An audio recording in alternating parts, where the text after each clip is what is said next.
Ben, si t'es si intelligent que ça, pourquoi t'es pas président d'une banque? Recteur d'université? Celui de Lennoxville est parti avec une indemnité de 650 000. C'est ce que je te dis. Je suis trop intelligent. Pardon? L'intelligence,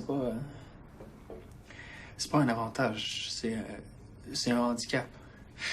Disons que tu vends des aspirateurs. T'es légèrement stupide. Là, tu dis à la dame, Madame, cet aspirateur-là va vous rendre vraiment heureuse. Et puis t'en es convaincu parce que t'es légèrement stupide. Là, la dame est touchée par ta sincérité. Elle achète l'aspirateur, le modèle de luxe. Puis là, t'es nommé vendeur du mois, gérant général, président de la compagnie. Success story. Mais si t'es un tant soit peu intelligent, tu sais très bien que le bonheur n'a rien à voir avec un électroménager. Là, la dame devine ce que tu penses, elle achète pas l'aspirateur. Puis tu retournes au chômage. T'en profites pour écrire un grand roman sur la misère humaine, tu deviens riche et célèbre. Non. Parce qu'encore là, l'intelligence est un handicap. La plupart des grands écrivains étaient bêtes à manger du foin. Dostoïevski a vendu le manteau de fourrure de sa femme pour aller jouer au casino. Il était sûr de gagner, incapable de comprendre la loi des probabilités. Tolstoï interdisait à ses paysans de se faire vacciner. Louis-Ferdinand Céline s'est réfugié en Allemagne avec les derniers SS. Un fou furieux. Hemingway se prenait pour un boxeur. C'est pas des types brillants. Tu vas me parler des philosophes? Pire, Heidegger était nazi. Jean-Paul Sartre était stalinien. À la fin de sa vie, il chantait les louanges de Pol Pot. Althusser a étranglé sa femme. Aussi lamentable que les politiciens. George Bush, Silvio Berlusconi, Nicolas Sarkozy, Tony Blair, ce sont de pauvres insignifiants. Donald Trump. 63 millions d'Américains ont voté pour lui. C'est sûr. Les imbéciles adorent les crétins. Donc il n'y a que des imbéciles partout, c'est ça? Non. Non, il y a des gens très intelligents. Surtout des hommes, j'imagine? Non. Autant de femmes que d'hommes. OK, puis ils sont où, ces gens-là? Isolés. Au bord de la mer. Dans les montagnes. Des fois dans des appartements en ville. Dans des monastères, dans des laboratoires. Tu liras jamais leur nom dans un journal. Tu les verras jamais à la télé. Ils écrivent pas de blog. Ils ont pas de page Facebook. Ils travaillent comme livreurs et ils sortent avec des caissières de banque divorcées. C'est ça.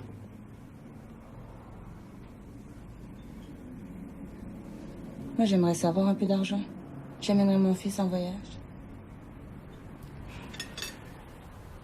On aura peut-être un jour. Tu penses que je suis assez bête pour arriver à m'enrichir? J'ai pas dit ça. Ça fait combien de temps qu'on est ensemble, Pierre-Paul? Un an et demi? Pourquoi t'as jamais été capable de me dire que tu m'aimais? Parce que je sais pas ce que ça veut dire exactement. Puis il faut pas dire n'importe quoi. Wittgenstein. Ça, c'est Ludwig Wittgenstein. Je pourrais pas continuer comme ça.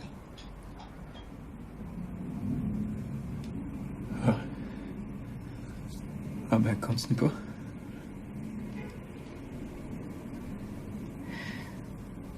Ce qui compte, c'est pas l'intelligence.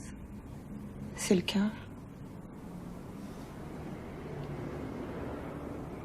Ah ouais. Ah ouais, c'est ça. Bonjour à toutes, bonjour à tous. On est le 22 octobre 2020 et j'espère que vous portez bien, malgré l'ambiance nauséabonde du climat, santé dans ce pays. Mais je rappelle donc un chiffre, 98% des infectés n'ont pas de séquelles et ont développé des anticorps. Donc cela veut dire qu'ils sont déjà vaccinés. Et il y a eu un épisode quand même assez remarquable qui peut servir d'étude, qui est donc l'épisode du porte-avions Charles de Gaulle, où sur les 1700 marins du bâtiment, 1000 donc ont contracté le virus de la grippe. Il y a eu 0 décès. Voilà. Donc, ceci, si vous voulez, prouve bien que le chiffre des 98% des infectés, d'accord, se porte bien. Évidemment, ce sont les organismes faibles, hein, c'est à eux, évidemment, de porter le masque et de se protéger et d'aller au chaud, si c'est possible, puisqu'on sait très bien que le virus est sensible au froid et se développe plus facilement, hein, quand le climat va se rafraîchir et surtout va devenir humide. Voilà. Alors, revenons-en donc à nos moutons. Donc, HPE, HPI, j'aime pas trop cette dénomination, mais bon, si vous voulez, on vous a nommé ainsi, donc il faut vous appeler ainsi.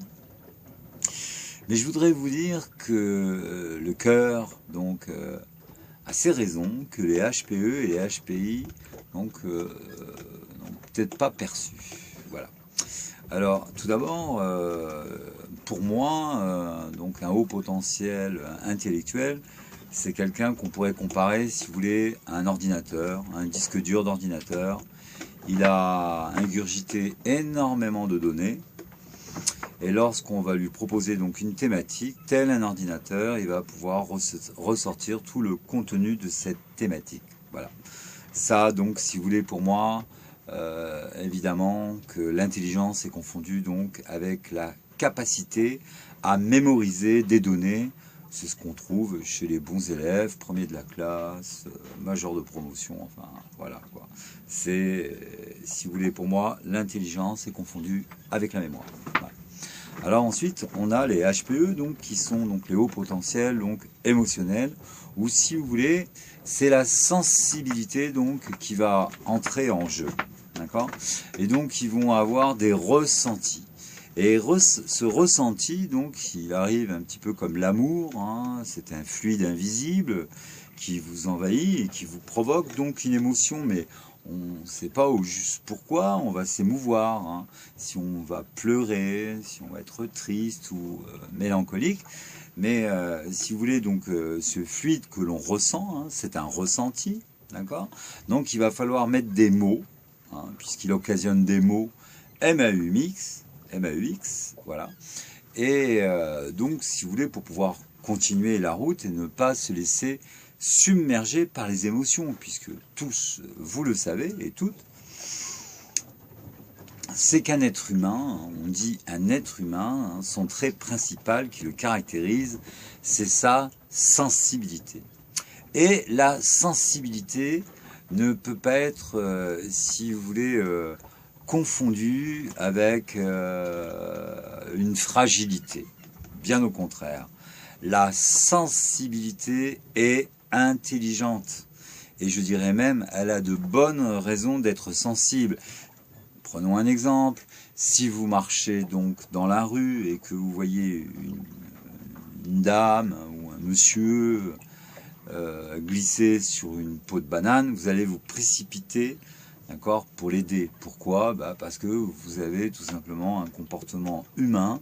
La nature qui fait bien les choses, d'accord, demande donc à ce que les hommes ici-bas donc s'entraident les uns aux autres. Alors vous me direz, oui, mais alors comment se fait-il qu'on ait des hommes donc qui n'ont pas cette sensibilité et qui donc vont agresser les autres en leur tendant des pièges pour les assassiner, les voler, les violer, enfin bref, peu importe.